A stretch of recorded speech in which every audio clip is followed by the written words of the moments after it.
I came to it through volunteer work on behalf of children's literacy. I'm retired from a job as an educational editor and a teacher. And so I can speak for our membership rather than my own personal experience in early childhood care. We started about 7 or 6 years ago hearing about issues with licensing and relicensing. And we wanted to make sure that we had information that was reliable, not just anecdotal gripes or comments. So we conducted a survey of Lake County providers. And by the way, the coalition represents providers throughout Lake County who have joined. They are people who run daycare homes, centers, and we also have membership like myself, people who come out of interest. We have people who work for government agencies that deal with early childhood, and retired educational administrators, and even a retired DCFS rep or two. Before this time period of about the last 6 years, things seem to be going very well for providers. I agree.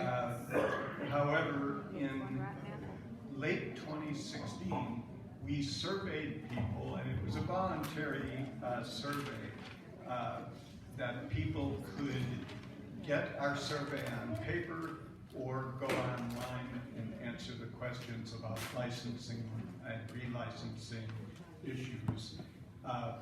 We offered the survey in both English and Spanish. We got exactly 100 responses. So it's a substantial expression of experience. About half were answered in English and about half in Spanish, all within Lake County. We did not force people to sign their responses, so I can't get down to details about who said what. But here were some of the things that are in our summary of that thing. And by the way, I've talked to a number of people since late 2016 about continuing concerns.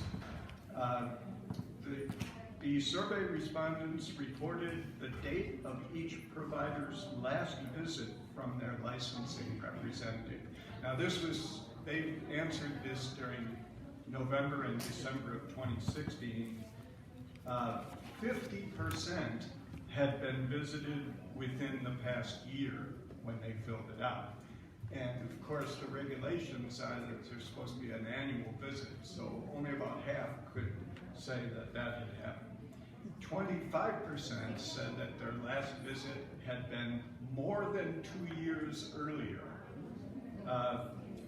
10%, this was again November to December 2016, 10% of the respondents said the last time a rep had visited was in 2013, 3 years earlier, and one agency's last visit was 2012, 4 years earlier. 54% of respondents said that the reason for their last visit was a license renewal visit. Great reason, however, that reflected that more than half had not had an annual visit during that time period. 35% reported that the last visit was an annual visit. Other reasons for visits including new license applications, child care providers moving to a new place, one visit concerning a child having sustained an injury, and one was parent complaint. Nearly 25% of the surveyed providers reported that they had not received the paperwork to renew their licenses by the time the license expired. So 1/4 were not getting what they needed to fill out to renew their licenses. 36% of respondents reported that the relicensing visits did not occur until after their licenses had expired. Now, these are providers who are doing their best to run an exemplary child care and early childhood education facility, and through no fault of their own, they were unable to get their renewals, their renewed licenses on time.